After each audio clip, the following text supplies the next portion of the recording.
la présentation qui va être faite maintenant par Emma Alain-Launay et Gwenola Billy sur le groupe de travail d'éducation thérapeutique a pu fonctionner aussi avec l'aide d'Alcimed, on en parlait. Alcimed, c'est le programme Amplifie. Amplifie, c'est la fondation Maladies Rares. Et puis, bien évidemment, j'ai oublié de le dire et j'en suis absolument confus, Jennifer Adenac, sans qui tout ça n'existerait vraiment pas trop. Donc, merci à elle. Emma, donc, tu veux bien donc nous parler de... J'espère que c'est pas une erreur. Non, Bah, on voulait mettre le site en direct, mais c'est pas grave, on a fait des copies d'écran. Donc, Gwenola, Billy et moi, on va vous présenter les avancées du groupe de travail en éducation thérapeutique de la filière. Alors, contrairement au groupe de transition, on n'a pas fait de questionnaire d'évaluation des besoins de chaque équipe en ETP.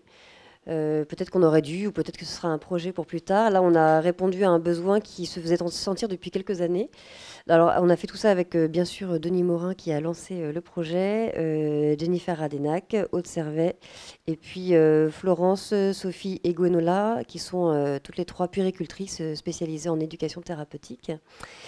Et donc le projet, en fait, ça faisait quelques années qu'il existait parce que ça faisait depuis que l'éducation thérapeutique s'est lancée que à chaque année au congrès de l'association du personnel de néphrologie pédiatrique, il y avait toujours une discussion autour des outils et chaque équipe disait mais comment essayer de partager les outils plutôt que d'en créer des nouveaux, comment lancer un programme, enfin voilà, chacun, ça faisait quelques années quand même que cette thématique revenait avec une volonté de faire une foire aux outils.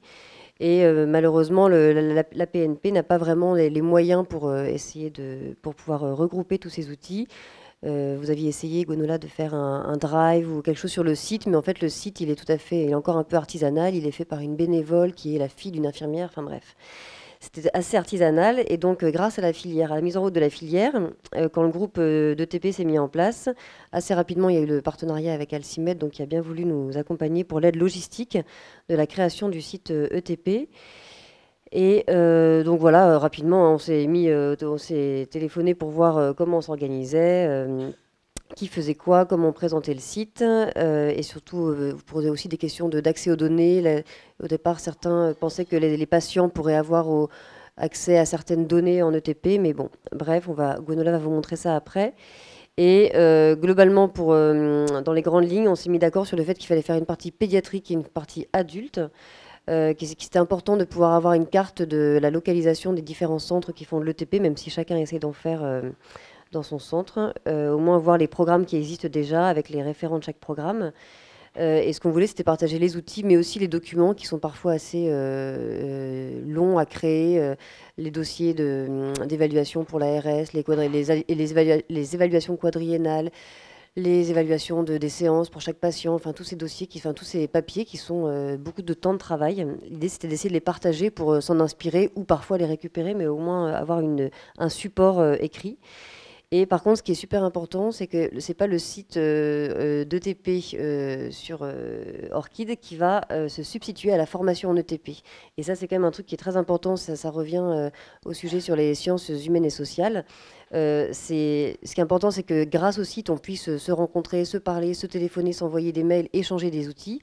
En revanche, moi, j'insiste vraiment sur la formation en ETP. Alors, il y a des formations courtes, il y a des DU, il y a des formations nationales. Enfin, il y a des choses. Et ça, c'est au niveau personnel et mise en route des programmes ETP dans les équipes, c'est indispensable que les gens soient formés. Et c'est pas juste un médecin ou juste une infirmière qui fait une formation raccourcie, parce que c'est vraiment génial. Ça donne une autre dimension humaine et enfin voilà, moi ça me paraît vraiment indispensable. On ne peut pas faire de TP sans avoir été formé.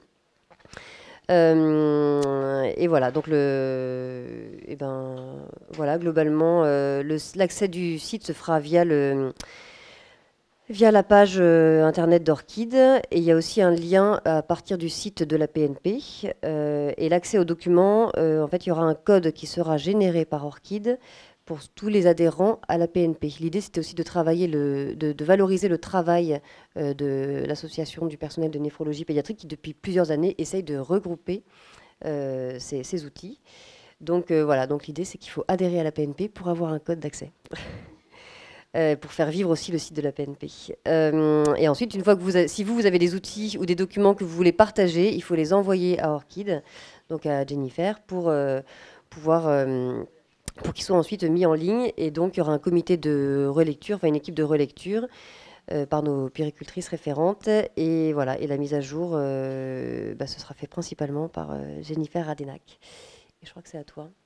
Mais ça, globalement, Gwenola va vous montrer. Voilà.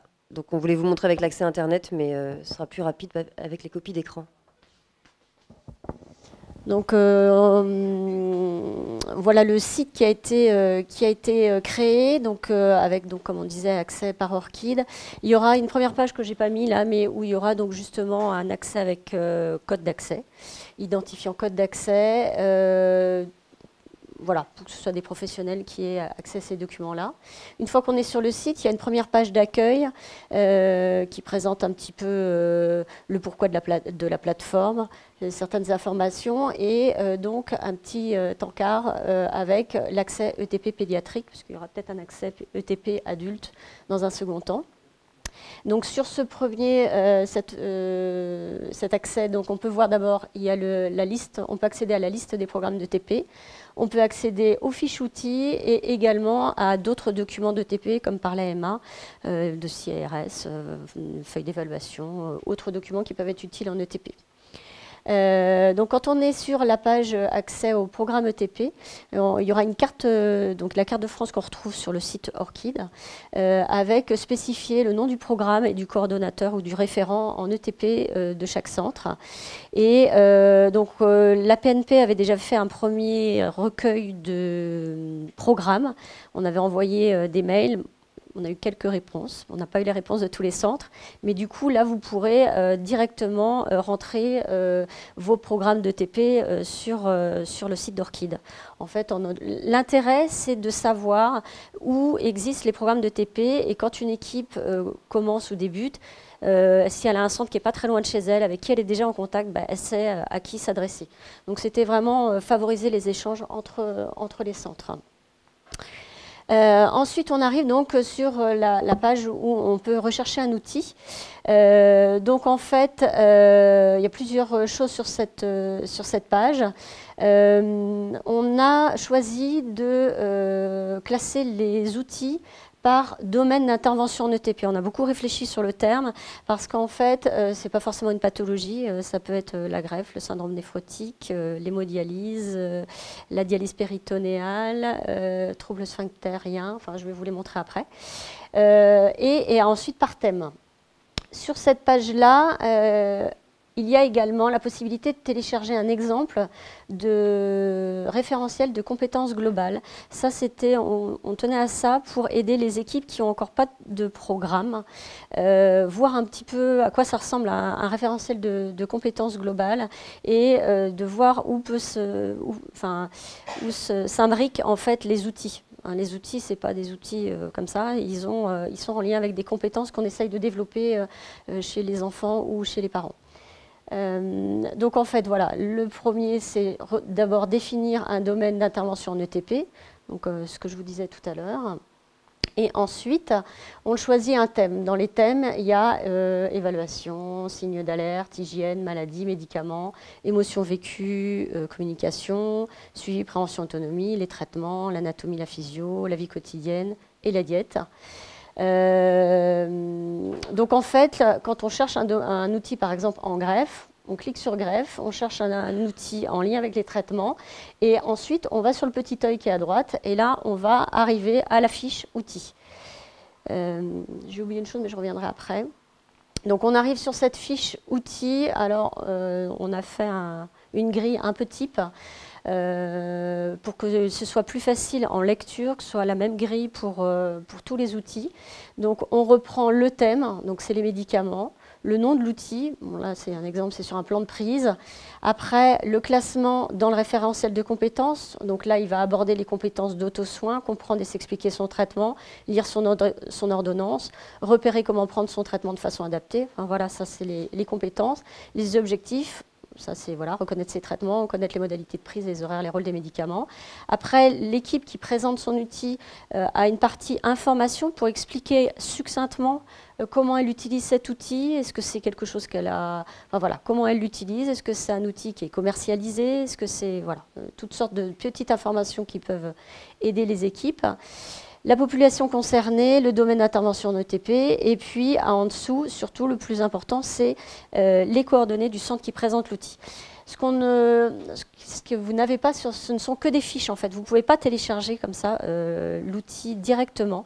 Ce qu'on voulait favoriser, c'était les échanges entre équipes pour vraiment bien expliquer comment on utilise l'outil et puis aussi avoir le feedback. C'est-à-dire que quelqu'un qui présente, qui a créé un outil, bah, elle n'en a que sur la propre expérience et elle peut être intéressée d'avoir le retour des autres équipes pour justement peut-être améliorer l'outil, etc.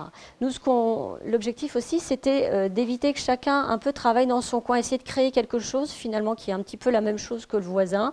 Et au lieu d'avoir chacun notre petit outil de notre côté, bah, peut-être qu'on arrivera à faire des outils qui seront peut-être un petit peu plus concertés, enfin, c'est pas le terme, mais voilà, consensus, on va dire, pour tout le monde.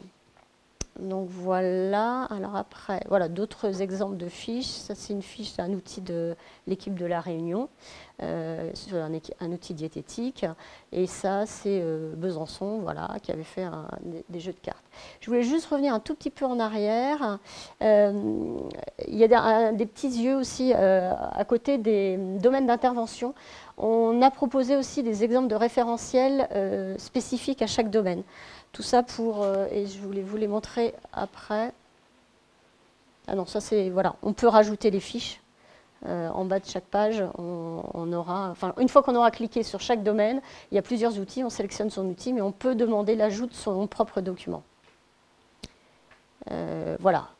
On a une autre page qui est pour les autres documents qui sont un peu plus administratifs quand on fait de l'ETP. Comme par exemple les référentiels de compétences.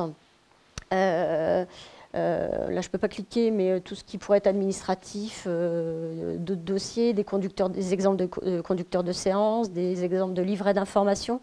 Beaucoup d'équipes ont créé des livrets d'information. Des vidéos qui peuvent être utiles en séance de TP aussi, ou pour information, mais en séance de TP également. Des exemples de bilan éducatif ou diagnostic éducatif. Des fiches d'évaluation, des fiches d'information et bibliographie, topo, ça peut être tous les livres qu'on utilise tous, qu'on va essayer de mettre en ligne directement aussi sur le site pour avoir un endroit centralisé pour que toutes les équipes puissent récupérer les outils. Donc là, c'est ce que je voulais un peu vous montrer, l'exemple de référentiel de compétences qu'on a décliné par domaine. Ce n'est qu'un exemple, voilà, on n'est pas expert en ETP, on se s'octroie pas cette qualité, mais voilà, c'est juste pour aider les équipes et de se rendre compte comment un peu structurer aussi un programme. Donc voilà, j'espère que j'ai... Et puis alors, à la fin de ce site, donc on a la page d'accueil, la page accès ETP pédiatrique et une page contact où les équipes en fait peuvent prendre contact. Ça arrivera à Orchid, soit pour demander une information, demander un accès, vouloir rajouter un document. On s'est rendu compte par exemple dans le train qu'on a oublié de mettre un petit icône pour les autres documents. Voilà, pour rajouter d'autres, poser des questions. Donc ça sera les liens Orchid, APNP, sinon on peut répondre. Voilà. Alors, donc pour finir, bon, le site n'est pas tout à fait fonctionnel, mais il en est vraiment très très proche. Donc vous pouvez commencer à préparer vos documents pour ensuite les mettre sur le site. Donc l'adhésion de la PNP permettra de générer les codes. Donc dès que le site de toute manière là sera vraiment fonctionnel, au niveau de la PNP, on enverra des codes, on générera avec Orchid et on enverra les codes déjà à tous les adhérents à PNP avec une petite fiche explicative. Et notre objectif, donc, c'est de faire vivre le site et de partager nos expériences et éventuellement de proposer d'autres projets communs. Voilà.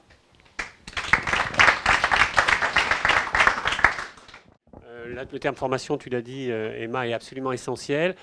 Si ça peut donner le goût et la possibilité à d'autres équipes de se lancer, parce que le pas est assez grand à franchir, hein, de l'éducation thérapeutique, c'est beaucoup d'administratifs, c'est une validation par l'ARS, c'est des choses qui ne sont pas tout à fait simples.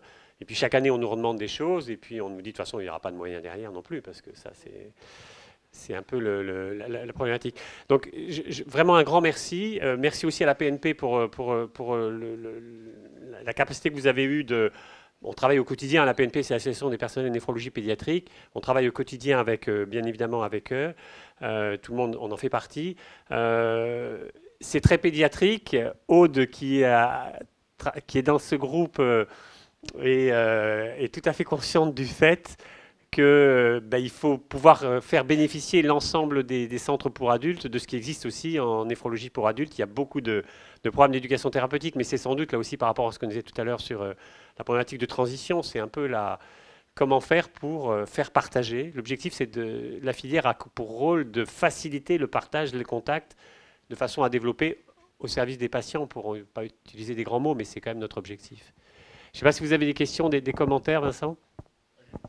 On a beaucoup de programmes d'éducation thérapeutique, mais pas spécifiquement dédiés aux maladies rares, plutôt dans le parcours de soins de la maladie rénale chronique après transplantation. Et là, je pense dans ce groupe de travail, c'est vrai qu'il y a une occasion en or à saisir pour voir un petit peu comment prendre contact avec tout du moins au sein des CHU, avec déjà des gens qui sont impliqués dans l'éducation thérapeutique. On a des infirmières, des assistantes sociales qui sont très très impliquées là-dedans. Donc il faudrait voir comment l'extrapoler, comment pouvoir impliquer aussi dans la thématique des maladies rénales rares, hein. Mais à mon avis, il y a de quoi faire là pour le coup. Bien évidemment. D'autres questions, commentaires? Bon, je crois que le groupe tout à l'heure, j'espère, sera enrichi. Merci infiniment, encore une fois.